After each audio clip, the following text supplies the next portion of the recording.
Hi guys, ఈరోజు మనం ఈ వీడియోలో ఫంకీ మూవీ రివ్యూ అనేది తెలుసుకుందాం. అండ్ మన ఛానల్ ఇంకా ఎవరైతే సబ్స్క్రైబ్ చేసుకోలేదో ప్లీజ్ సబ్స్క్రైబ్. అండ్ వీడియోలోకి అయితే వెళ్ళిపోదాం. ఫస్ట్ మన ఫంకీ మూవీలో ఫస్ట్ హాఫ్ గురించి వచ్చేస్తే కనుక కొన్ని కామెడీ సీన్స్ ఉంటాయి అన్నమాట. మనం ఏదైతే ఎక్స్పెక్ట్ చేసి వెళ్తామో డైరెక్టర్ అనుదీప్ గారిని ఊహించుకొని, సో అవి కొన్ని అయితే మనకి పేలుతాయి, కొన్ని మనకి ఇరిటేట్ ఉంటాయి, కొన్ని సిల్లీగా ఉంటాయి. సో ఓవరాల్ మూవీ మొత్తం మీద మనకి ఒక కొంచెం బాగుంటుంది మూవీ.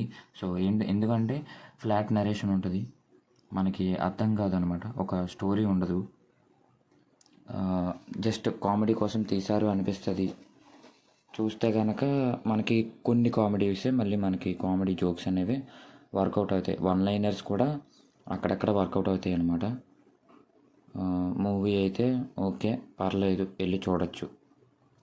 అపార్ట్ ఫ్రమ్ దట్ పెద్దగా మనకి ఏమి ఉండదన్నమాట. సో అంటే అనుదీప్ గారు చాలా బాగా ఎంజాయ్ చేయిస్తారు, బాగా నవ్విస్తారు అనేసి మనం వెళ్తామా. సో అలా నో ఎమోషన్ ఉండదు, ఒక ఎమోషన్ ఉండదు, ఒక స్టోరీ ఉండదు, ఒక నరేటివ్ అనేది ఫ్లాట్ డైరెక్షన్ ఉంటుంది అనమాట. అలా అయిపోతూనే ఉంటుంది, ఎలా పోతుంది ఎందుకు పోతుంది అర్థం కాదనమాట.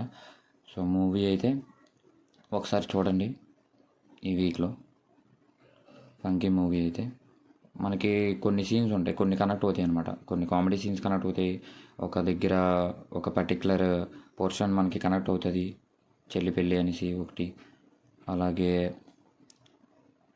సాంగ్స్ అంటారు, ఓకే సాంగ్స్ బాగానే ఉన్నాయి, పర్లేదు. యాక్టింగ్ అందరూ బాగానే చేశారు. మనకి ఇక్కడ తక్కువైంది స్టోరీ, నరేషను, ఒక ఎమోషను, దాంతోపాటు సిల్లీ జోక్స్ ఎక్కువైపోయి. And that's all for this video. నేను ఈ మూవీకి ఇచ్చే రేటింగ్ 2.25. అండ్ నెక్స్ట్ వీడియోలో కలుద్దాం. అంటిల్ దెన్ జై హింద్.